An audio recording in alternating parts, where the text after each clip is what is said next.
돈 좀 빌려줄 수 있어? 이 한마디가 나오는 순간 공기가 달라집니다. 방금까지 웃으며 이야기하던 사람의 표정이 미묘하게 변하는 걸 느낄 수 있습니다. 돈 이야기가 나오면 사람들은 본능적으로 경계를 합니다. 아무리 가까운 사이라고 해도 돈 앞에서는 모든 관계가 달라지기 때문입니다. 그런데 이상한 건 돈을 빌려달라고 하는 사람들의 말투입니다. 마치 당연한 일인 것처럼 너무나 자연스럽게 꺼냅니다. 우리 사이에 이런 것도 안 되나? 곧 갚을 건데 뭐가 문제야? 이런 말로 상대방을 몰아세우기까지 합니다. 돈을 빌려주지 않으면 마치 인정머리 없는 사람이 되는 것처럼 만듭니다. 하지만 여기서 중요한 건 돈을 빌려달라고 하는 사람의 진짜 속마음입니다. 그들은 정말로 갚을 생각을 하고 있을까요? 경험상 말씀드리면 돈을 쉽게 빌려달라고 하는 사람들에게는 공통점이 있습니다. 상대방의 부담을 전혀 생각하지 않는다는 점입니다. 돈을 빌려주는 사람의 마음을 진심으로 이해한다면 그렇게 쉽게 입을 열 수 없을 겁니다. 빌려주는 사람은 그 돈이 돌아올지 걱정하게 됩니다. 언제까지 기다려야 할지, 어떻게 말을 꺼내야 할지 마음이 무거워집니다. 그런데 빌리는 사람은 그런 마음의 무게를 모릅니다. 아니, 알려고 하지 않습니다. 그래서 오늘 이야기는 그런 순간에서 시작됩니다. 안녕하세요, 소문통입니다. 이 작은 이야기들이 누군가에겐 큰 도움이 될 수 있습니다. 구독과 좋아요는 이런 콘텐츠를 계속 만들 수 있는 힘이 됩니다. 돈을 빌려달라는 사람에게 어떻게 대답해야 할지 많은 분들이 고민하시는 문제입니다. 거절하자니 관계가 틀어질 것 같고 빌려주자니 나중에 문제가 될 것 같고 참으로 어려운 상황입니다. 하지만 여기에는 명확한 원칙이 있습니다. 그 원칙을 지키면 관계도 지키고 자신도 보호할 수 있습니다. 첫 번째로 기억해야 할 것은 돈을 빌려달라고 하는 사람의 진짜 의도를 정확히 파악하는 것입니다. 정말 급한 일 때문인지 아니면 평소 습관적으로 남의 돈에 의존하는 사람인지 구분할 수 있어야 합니다. 급한 일이라고 하지만 자세히 들어보면 계획성 없는 소비나 무책임한 결정 때문인 경우가 많습니다. 그런 사람들은 돈을 빌린 후에도 똑같은 패턴을 반복합니다. 갚기는커녕 또 다른 이유로 돈이 필요하다고 합니다. 이런 사람들의 특징 중 하나는 빌려달라고 할 때의 말투입니다. 마치 상대방이 도와주는 게 당연한 것처럼 권리인 양 말합니다. 내가 여유 있는 거 아는데 조금만 빌려줘. 이런 식으로 상대방의 경제적 상황을 함부로 판단하며 접근합니다.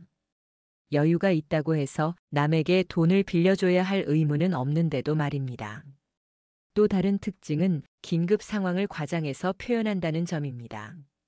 정말 급해서 그러는데 이번 한 번만 이런 말로 상대방의 동정심을 자극합니다. 하지만 자세히 들어보면 그렇게 급한 일도 아니고 충분히 다른 방법이 있는 경우가 대부분입니다. 가족에게 부탁할 수도 있고 은행에서 대출을 받을 수도 있고 당장 필요 없는 지출을 줄일 수도 있습니다. 그런데 왜 굳이 친구나 지인에게 손을 벌릴까요? 이유는 간단합니다. 가장 쉬운 방법이기 때문입니다. 가족에게는 잔소리를 들을 수 있고 은행에서는 절차가 복잡하고 지출을 줄이는 건 자신에게 불편합니다. 그러니까 결국 가장 만만한 상대를 찾는 겁니다. 거절하기 어려운 관계의 사람, 착한 마음을 가진 사람을 노리는 겁니다. 이런 사람들은 돈을 빌린 후의 행동도 일관됩니다. 처음에는 고마워하는 척하지만 시간이 지나면서 태도가 바뀝니다. 갚아야 한다는 부담감 때문에 오히려 빌려준 사람을 피하기 시작합니다. 연락도 뜸해지고 만나자는 약속도 자꾸 미룹니다. 그러다가 정말 어쩔 수 없이 만나게 되면 갚을 의사가 있다는 표현은 하지만 구체적인 날짜나 방법은 말하지 않습니다. 곧 갚을게, 다음 달에는 꼭 이런 애매한 말로 계속 미룹니다. 그리고 시간이 더 지나면 아예 그 돈에 대한 이야기를 꺼내는 것 자체를 불편해합니다. 마치 빌려준 사람이 이상한 사람인 것처럼 분위기를 만들기도 합니다. 이런 경험을 해보신 분들은 얼마나 답답하고 화가 나는지 아실 겁니다. 도와준다고 선의로 빌려준 돈이 오히려 관계를 망치는 독이 되는 겁니다. 그래서 돈을 빌려달라고 하는 사람에게는 처음부터 명확하게 대답해야 합니다. 망설이거나 애매하게 하면 상황이 더 복잡해집니다. 가장 중요한 건 감정에 휘둘리지 않는 것입니다. 상대방이 아무리 급하다고 하고 아무리 어려운 상황이라고 해도 냉정하게 판단해야 합니다. 그 사람이 정말로 믿을 만한 사람인지, 갚을 능력과 의지가 있는 사람인지, 이전에 다른 사람들과는 어떤 관계를 맺어왔는지 종합적으로 생각해 봐야 합니다. 하지만 이런 판단을 하는 것 자체가 이미 위험 신호입니다. 정말 믿을 만한 사람이라면 이런 고민을 할 필요가 없을 테니까요. 돈을 빌려달라는 사람들 중에는 관계를 이용하는 사람들이 있습니다. 우리가 얼마나 가까운 사이인데 이런 말로 상대방을 압박합니다. 하지만 진짜 가까운 사이라면 상대방에게 부담을 주는 일을 쉽게 부탁하지 않을 겁니다. 오히려 더 조심스러워할 것입니다. 진정한 친구나 가족이라면 상대방의 입장을 먼저 생각합니다. 이 돈을 빌려주면 상대방에게 어떤 부담이 될지, 어떤 걱정을 끼칠지 고민합니다. 그런 고민 없이 쉽게 돈을 빌려달라고 하는 사람은 사실 그렇게 가까운 사이라고 생각하지 않는 겁니다. 단지 이용할 수 있는 관계로 보는 것뿐입니다. 이런 사람들은 거절당했을 때의 반응도 특별합니다. 화를 내거나 실망했다는 표현을 노골적으로 합니다. 그럴 줄 알았어. 역시 돈 앞에서는 다 마찬가지야. 이런 말로 빌려주지 않는 사람을 비난합니다. 심지어는 다른 사람들에게 그 이야기를 퍼뜨리기도 합니다. 자신을 피해자로 만들고 빌려주지 않은 사람을 나쁜 사람으로 만듭니다. 이런 반응을 보이는 순간 그 사람의 진짜 모습이 드러납니다. 돈을 빌려달라고 할 때의 간절한 모습은 모두 연기였던 겁니다.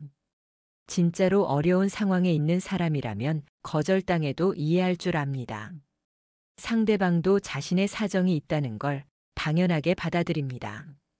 그리고 도와주지 못한다고 해서 관계가 나빠지지도 않습니다. 오히려 부탁드려서 죄송하다는 마음을 표현합니다. 하지만 이용하려고 접근한 사람들은 자신의 목적이 달성되지 않으면 바로 본색을 드러냅니다. 그동안의 친근한 모습은 모두 가면이었던 겁니다. 그래서 돈을 빌려달라는 요청을 받았을 때 가장 중요한 건 그 사람의 평소 행동을 떠올려 보는 것입니다. 다른 사람들과의 관계에서 책임감 있게 행동했는지, 약속을 잘 지키는 사람인지, 신뢰할 만한 모습을 보여왔는지 냉정하게 평가해 봐야 합니다. 만약 평소에도 약속을 자주 어기고 책임을 회피하는 모습을 보였다면 돈 문제에서도 똑같을 가능성이 높습니다. 특히 작은 약속들을 소홀히 하는 사람들을 조심해야 합니다. 시간 약속을 안 지키고 말한 것을 자주 잊어버리고 핑계를 자주 대는 사람들입니다. 이런 사람들은 돈을 갚는 것도 그냥 하나의 약속 정도로 생각합니다. 지킬 수도 있고 안 지킬 수도 있는 그런 가벼운 것으로 여깁니다. 반대로 평소에 작은 것도 소중히 여기고 약속을 지키려고 노력하는 사람이라면 돈을 빌렸을 때도 책임감을 가질 겁니다. 하지만 이런 사람들은 애초에 쉽게 돈을 빌려달라고 하지 않습니다. 정말 어쩔 수 없는 상황이 아니면 다른 방법을 먼저 찾아봅니다. 그리고 정말 부탁해야 하는 상황이라면 상대방에게 미안한 마음을 충분히 표현하고 갚을 계획을 구체적으로 설명합니다. 그렇다면 돈을 빌려달라는 사람에게 어떻게 대답해야 할까요? 가장 중요한 원칙은 명확하고 단호하게 하는 것입니다. 애매한 대답은 상황을 더 복잡하게 만듭니다. 좀 생각해 볼게, 나중에 얘기하자, 이런 식으로 미루면 상대방은 희망을 갖게 됩니다. 그리고 계속해서 같은 부탁을 반복하게 됩니다. 더 간절하게, 더 절박하게 말하면서 계속 압박을 가할 겁니다. 그래서 처음부터 분명하게 선을 그어야 합니다. 미안하지만 돈은 빌려줄 수 없어. 이렇게 명확하게 말하는 것이 서로에게 도움이 됩니다. 이때 중요한 건 이유를 자세히 설명하지 않는 것입니다. 요즘 나도 여유가 없어서 다른 데 쓸 곳이 있어서 이런 설명을 하면 상대방은 그 이유를 반박하려고 합니다. 그럼 조금만이라도 정말 급한 거니까 우선 좀만 이런 식으로 계속 흥정을 시도합니다. 그러니까 이유는 말하지 말고 그냥 안 된다는 입장만 분명하게 전달하는 것이 좋습니다. 물론 이렇게 하면 상대방이 기분 나빠할 수도 있습니다. 하지만 그건 어쩔 수 없는 일입니다. 자신을 보호하는 것이 더 중요합니다. 만약 그 정도로 관계가 끝나버리는 사이라면 애초에 그렇게 깊은 관계가 아니었던 겁니다. 진짜 소중한 관계라면 이런 일로 틀어지지 않습니다. 또 다른 방법은 대안을 제시하는 것입니다. 돈은 빌려줄 수 없지만 다른 방법으로 도울 수 있다고 말하는 겁니다. 돈은 어렵지만 다른 방법이 있는지 같이 생각해보자. 이렇게 말하면 거절의 충격을 조금 완화시킬 수 있습니다. 하지만 이것도 조심해야 합니다. 어떤 사람들은 이런 말을 들으면 계속해서 도움을 요청할 수 있습니다. 돈 말고 다른 것들을 계속 부탁할 수도 있다는 뜻입니다. 그러니까 이 방법은 정말로 도와주고 싶은 사람, 그리고 일회성으로 끝날 것 같은 상황에서만 사용하는 것이 좋습니다. 가장 확실한 방법은 애초에 돈 이야기가 나오기 전에 예방하는 것입니다. 평소에 자신의 경제적 상황을 과도하게 드러내지 않는 것이 좋습니다. 여유가 있어 보이면 그것을 노리는 사람들이 나타납니다. SNS에 비싼 물건이나 여행 사진을 자주 올리거나 돈을 많이 쓰는 모습을 보여주면 그것을 보고 접근하는 사람들이 있습니다. 물론 자신의 생활을 숨길 필요는 없습니다. 하지만 과시하듯 보여주는 건 위험할 수 있습니다. 특히 새로 만난 사람들이나 그렇게 친하지 않은 사람들 앞에서는 더욱 조심해야 합니다. 그리고 돈과 관련된 이야기가 나올 때 너무 관대한 모습을 보이지 않는 것도 중요합니다. 돈이 뭐가 중요해? 친구 사이에 그런 게 어디 있어? 이런 말을 자주 하면 그것을 이용하려는 사람들이 생깁니다. 돈을 빌려달라는 요청을 받았을 때 절대 하지 말아야 할 실수가 있습니다. 바로 감정에 휘둘려서 충동적으로 결정하는 것입니다.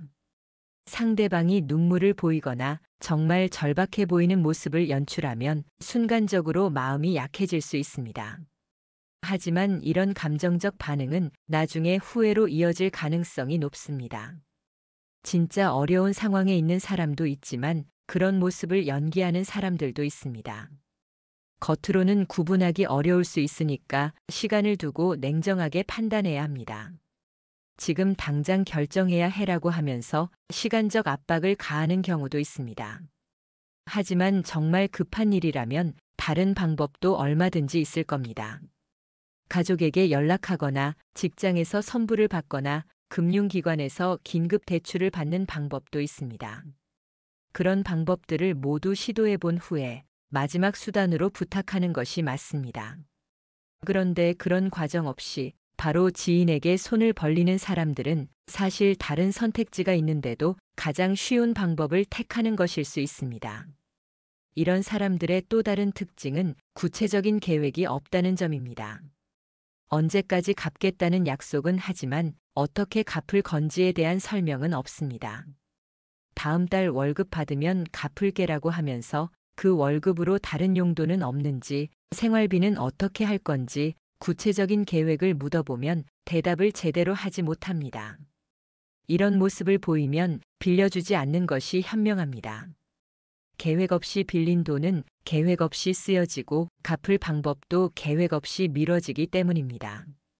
반면에 정말 신뢰할 만한 사람이라면 구체적인 상황을 설명합니다. 왜 돈이 필요한지, 언제까지 얼마를 갚을 수 있는지, 만약 예상대로 되지 않으면 어떻게 할 건지 이런 것들을 자세히 이야기합니다. 그리고 무엇보다 빌려주는 사람의 부담을 인정합니다. 정말 죄송하고 부담스러우시겠지만이라는 진심 어린 마음을 표현합니다. 하지만 이런 사람들도 결과적으로는 돈을 못 갚을 수 있습니다. 아무리 계획이 있어도 예상치 못한 일이 생길 수 있으니까요. 그래서 돈을 빌려줄 때는 돌려받지 못해도 괜찮은 금액만 빌려주는 것이 원칙입니다. 그 돈이 없어져도 관계에 영향을 주지 않을 정도의 금액 말입니다. 만약 그런 금액이 없다면 애초에 빌려주지 않는 것이 맞습니다. 잃어도 괜찮은 돈은 없어라고 생각한다면 그냥 거절하는 것이 서로에게 좋습니다. 돈을 빌려주고 나서 계속 그 돈 생각에 스트레스 받고 상대방과의 관계도 어색해지는 것보다는 처음부터 선을 긋는 것이 현명합니다. 또 하나 중요한 건 한 번 빌려주면 계속 요청이 올 가능성이 높다는 점입니다. 첫 번째가 성공하면 두 번째, 세 번째가 이어집니다. 저번에도 빌려줬잖아, 금방 갚았잖아, 이런 말로 계속 부탁할 겁니다. 그러다 보면 언젠가는 갚지 못하는 상황이 옵니다. 그때까지 빌려준 돈들이 모두 위험해지는 겁니다. 그래서 처음부터 돈 거래는 하지 않는다는 원칙을 세우는 것이 좋습니다. 예외를 두면 그 예외가 계속 확대됩니다. 돈을 빌려달라는 사람들 중에는 교묘한 방법을 쓰는 사람들도 있습니다. 직접적으로 빌려달라고 하지 않고 상황을 설명하면서 암시하는 방식입니다. 요즘 정말 힘들어서 카드값 나가는 날만 무서워. 이런 식으로 자신의 어려운 상황을 자세히 설명합니다. 그러면서 상대방이 먼저 도와주겠다고 말하기를 기다립니다. 이런 방식이 더 교묘한 이유는 거절하기가 더 어렵기 때문입니다. 직접적인 요청이 아니니까 안 된다고 말하기도 애매하고 그냥 듣고만 있자니 무정한 사람 같은 느낌이 듭니다. 하지만 이런 암시적 요청도 결국은 똑같은 목적입니다. 돈을 얻어내려는 의도가 분명히 있으니까 직접적인 요청과 같다고 봐야 합니다. 이럴 때는 그냥 공감하는 표현만 하고 넘어가면 됩니다. 힘드시겠어요. 빨리 나아지면 좋겠네요. 이 정도로만 반응하고 도움을 주겠다는 말은 하지 않는 겁니다. 상대방이 더 구체적으로 도움을 요청하기 전까지는 모른 척하는 것이 좋습니다. 또 다른 교묘한 방법은 작은 금액부터 시작하는 것입니다. 커피값만 좀 빌려줄 수 있어? 이런 식으로 정말 작은 돈부터 요청합니다. 작은 금액이니까 거절하기도 어색하고 빌려주는 사람도 부담을 느끼지 않습니다. 그래서 쉽게 빌려주게 됩니다. 하지만 이건 시작에 불과합니다. 작은 돈을 빌린 후 제때 갚으면서 신뢰를 쌓습니다. 그리고 점점 금액을 늘려갑니다.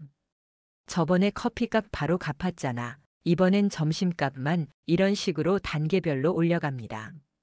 그러다가 어느 순간 큰 금액을 요청합니다. 그때는 이미 여러 번 빌려준 관계가 되어 있어서 거절하기가 더욱 어려워집니다. 이런 패턴을 아는 사람들은 아무리 작은 금액이라도 처음부터 빌려주지 않습니다. 시작이 있으면 끝이 어디인지 모르기 때문입니다. 특히 직장이나 모임에서 이런 일이 생기면 더 조심해야 합니다. 계속 만나야 하는 관계라서 한번 시작되면 끝내기가 어렵습니다. 점심값 좀, 택시비 좀, 이런 작은 요청들이 계속 반복될 수 있습니다. 그러면 결국 그 사람을 피하게 되거나 만날 때마다 불편해집니다. 작은 돈 때문에 직장 생활이나 모임 참여가 어려워질 수도 있습니다. 그래서 아무리 작은 금액이라도 돈 거래는 하지 않는 것이 장기적으로 현명한 선택입니다. 미안해, 나는 돈 거래 안 해. 이렇게 명확하게 선을 긋는 것이 서로에게 도움이 됩니다. 처음에는 차가운 사람처럼 보일 수 있지만 나중에는 그 원칙이 관계를 더 깔끔하게 만들어줍니다. 돈을 빌려주지 않겠다고 결정했다면 그 결정을 흔들리지 않고 지켜야 합니다. 상대방이 어떤 반응을 보여도 흔들리면 안 됩니다. 어떤 사람들은 거절당하면 화를 냅니다. 친구라고 생각했는데 정말 실망이야, 이런 말로 죄책감을 느끼게 만들려고 합니다. 하지만 이런 반응 자체가 그 사람의 진짜 모습을 보여주는 겁니다. 진짜 친구라면 상대방의 어려운 입장을 이해할 줄 압니다. 돈을 빌려주지 못한다고 해서 우정이 끝나는 건 아니라는 걸 당연하게 받아들입니다. 그런데 화를 내고 실망했다고 표현하는 사람은 애초에 관계를 어떻게 생각하고 있었는지 의심해 봐야 합니다. 또 어떤 사람들은 더 간절한 모습을 연출합니다. 울면서 사정하거나 무릎을 꿇고 부탁하는 경우도 있습니다. 이런 극단적인 행동을 보이면 더욱 조심해야 합니다. 정상적인 사고를 하는 사람이라면 그렇게까지 하지 않거든요. 이런 행동 자체가 그 사람의 정신적 상태를 의심하게 만드는 요소입니다. 돈을 빌려줘도 나중에 더 큰 문제가 생길 수 있습니다. 때로는 다른 사람들을 끌어들이는 경우도 있습니다. 도 그렇게 말하던데 다들 내가 도와줄 줄 알았어. 이런 식으로 압박을 가합니다. 하지만 이것도 결국 조작된 상황일 가능성이 높습니다. 다른 사람들이 정말 그렇게 말했는지 확인할 방법도 없고 설사 그렇다고 해도 다른 사람의 의견이 내 결정을 바꿀 이유는 없습니다. 가장 교묘한 방법은 앞으로의 관계를 걸고 협박하는 것입니다. 이번에 안 도와주면 우리 관계는 여기까지야. 이런 식으로 선택을 강요합니다. 하지만 이런 말을 하는 순간 그 관계는 이미 끝난 겁니다. 진짜 소중한 관계라면 이런 협박을 하지 않거든요. 오히려 이런 말을 듣게 되면 그래, 그럼 여기까지 하자라고 과감하게 관계를 정리하는 것이 좋습니다. 이런 방식으로 관계를 유지한다면 앞으로도 계속 비슷한 협박을 당할 가능성이 높습니다. 돈 문제 말고도 다른 일들에서도 관계를 빌미로 요구사항을 강요할 겁니다. 그런 관계는 건강한 관계가 아닙니다. 서로 존중하고 배려하는 관계가 아니라 한쪽이 다른 쪽을 이용하는 관계입니다. 그래서 돈 문제는 그 사람의 진짜 모습을 알아보는 좋은 기회이기도 합니다. 거절했을 때의 반응을 보면 그 사람이 어떤 사람인지 명확하게 알 수 있습니다.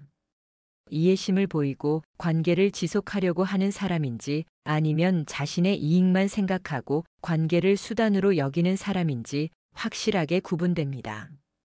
그런 면에서 보면 돈을 빌려달라는 요청은 그 사람과의 관계를 재정리할 수 있는 기회입니다. 진짜 소중한 사람인지 아니면 정리해야 할 사람인지 명확하게 판단할 수 있게 해줍니다. 돈 문제로 관계가 틀어지는 걸 보면 정말 안타까운 마음이 듭니다. 특히 오랜 친구나 가까운 가족 사이에서 이런 일이 생기면 더욱 마음이 아픕니다. 하지만 돌이켜보면 그런 관계들도 이미 문제가 있었을 가능성이 높습니다. 돈 문제는 단지 그 문제를 드러내는 계기였을 뿐입니다. 건강한 관계에서는 애초에 돈 문제가 크게 대두되지 않습니다. 서로의 경계를 존중하고 상대방에게 부담을 주지 않으려고 하니까요. 정말 어쩔 수 없는 상황이라면 다른 방법을 먼저 찾아보고 그래도 안 되면 정중하게 부탁합니다. 그리고 거절당해도 그 결정을 존중합니다. 반면에 문제가 있는 관계에서는 한쪽이 계속 상대방에게 무언가를 요구하는 패턴이 있습니다. 돈뿐만 아니라 시간이나 노력, 감정적 지원까지 일방적으로 받으려고 합니다. 이런 관계에서는 주는 사람이 계속 희생하고 받는 사람은 그걸 당연하게 여깁니다. 균형이 맞지 않는 관계인 거죠. 돈을 빌려달라는 요청도 이런 불균형의 연장선상에 있습니다. 이미 많은 것을 받아왔으니까 돈도 당연히 받을 수 있다고 생각하는 겁니다. 그래서 이런 요청을 받았을 때 과거의 관계를 돌아보는 것이 중요합니다. 지금까지 서로 주고받은 것들이 균형이 맞았는지 생각해 봐야 합니다. 만약 내가 계속 주기만 했다면 이번에는 선을 그을 때가 된 겁니다. 더 이상 일방적인 관계를 지속할 이유가 없으니까요. 물론 가족 관계에서는 조금 다를 수 있습니다. 부모와 자식, 형제자매 사이에는 일반적인 친구 관계와는 다른 특별한 의무감이 있을 수 있습니다. 하지만 그렇다고 해서 무조건적인 지원이 옳다는 건 아닙니다. 가족이라고 해도 서로의 한계를 인정하고 상대방을 배려해야 합니다. 특히 성인이 된 형제자매나 성인 자녀의 경우에는 더욱 신중해야 합니다. 무분별한 지원이 오히려 그들의 독립성을 해치고 의존적인 성향을 강화시킬 수 있습니다. 그런 면에서 보면 때로는 거절하는 것이 진짜 사랑이 될 수 있습니다. 당장은 매정해 보여도 장기적으로는 그들에게 도움이 되는 거죠. 스스로 해결할 수 있는 능력을 기르게 하고 책임감을 갖게 하는 것이 더 큰 선물일 수 있습니다. 하지만 이런 결정을 내리는 것은 정말 어려운 일입니다. 특히 상대방이 정말 어려워 보이거나 간절하게 부탁할 때는 마음이 흔들리기 쉽습니다. 그럴 때일수록 감정보다는 이성적으로 판단해야 합니다. 이번에 도와주는 것이 정말로 그 사람에게 도움이 될지 아니면 문제를 더 키우는 일인지 냉정하게 생각해 봐야 합니다. 그리고 무엇보다 자신의 한계를 정확히 알아야 합니다. 다른 사람을 도와주는 것도 중요하지만 자신을 보호하는 것이 더 우선되어야 합니다. 이 긴 이야기를 끝까지 함께 해주셔서 감사합니다.